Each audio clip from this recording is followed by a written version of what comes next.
us, the duo. I have been singing since I was about probably 5. I started out in church choir because my aunts and my parents and my whole family were actually the core of the choir at my church growing up. So I guess you can say it's kind of in my blood.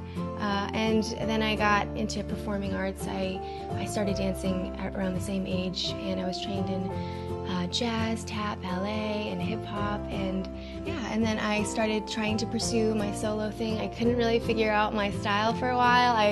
I started out kind of urban because I was a hip-hop dancer, and people I was working with tried to turn me into kind of like a Beyonce, but it totally wasn't me. So I went more the singer-songwriter acoustic style, and then I met him and realized, okay, this is exactly where I should be.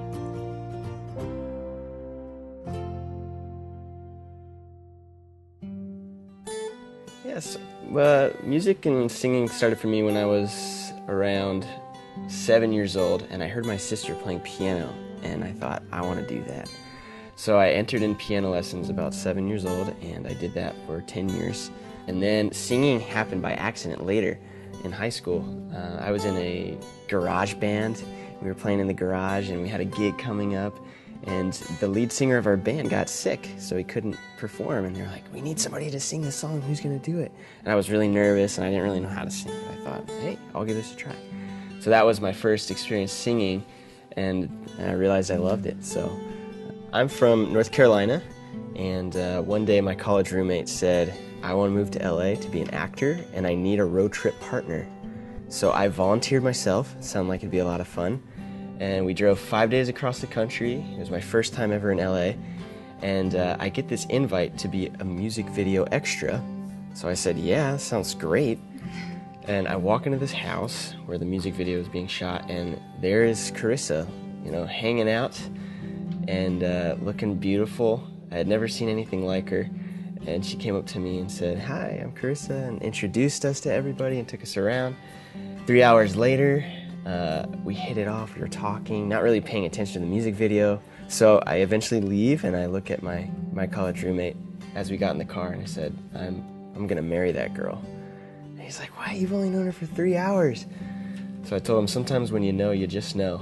And so I go back to North Carolina, and I try to woo her over social media for about the next 4 months. So started on Twitter, did the @mentions thing, kind of won her over there. Then we moved to Facebook when it started getting serious. And then when it got real serious, we went to FaceTime. That's the next level relationship. So and eventually I packed up my stuff and moved out to LA and asked her to marry me. And we got married and merged our solo careers into one. So that's kind of how the duo formed, was after we fell in love. We put out an album last November, self-produced and self-put out, and we wanted to figure out a way to market it, and we kind of used YouTube as much as we could, and it's really hard to break through there because there's so much talent on there, a bunch of singers and different comedians and stuff like that to compete with. So we found out Vine, and we were looking through it and realized there wasn't much music going on. We thought, why don't we try to market our new album through Vine? And one day he came up to me and was like, hey, let's try to film a Vine cover today. And I'm like, really? I'm in my pajamas, I don't have makeup on, I'm ready for bed, why now? And he's like, let's just do it. We'll just cover our face, the eyes. We'll do it from the face down. And that kind of became our brand, so we stuck to that. And next thing you know, we start from 4,000 followers, and within 1 month we hit 1 million followers. And we're like, okay, well, this is cool, we're doing something right and getting our music out there. And our album sales just kind of spiked after that, and it's been really cool. And now we are signed to Republic Records, and that was really awesome. Yeah, so the album we have is called No Matter Where You Are. It's named after our title track, No Matter Where You Are. And that song was kind of birthed out of our wedding vows. This whole album is kind of the journey from us dating and being in love to now being married and entering a new stage of commitment. And it's fun to write songs along the journey of, I remember our first album we put out was about being in love, being long distance, and now we're talking about committing to someone for the rest of your life and the joys of that, and arguing and how you make up after that, how you make things work. So it's been a fun album to write, and it just represents us and everything that we've walked through just in the past year. Sometimes we get requests to do classic duo songs. I can't I mean, usually we get those requests at karaoke night at her family's parties.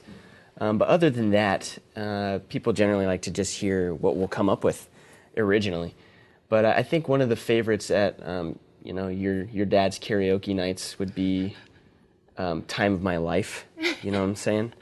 That's a good jam for a glass of wine and yep. Yeah.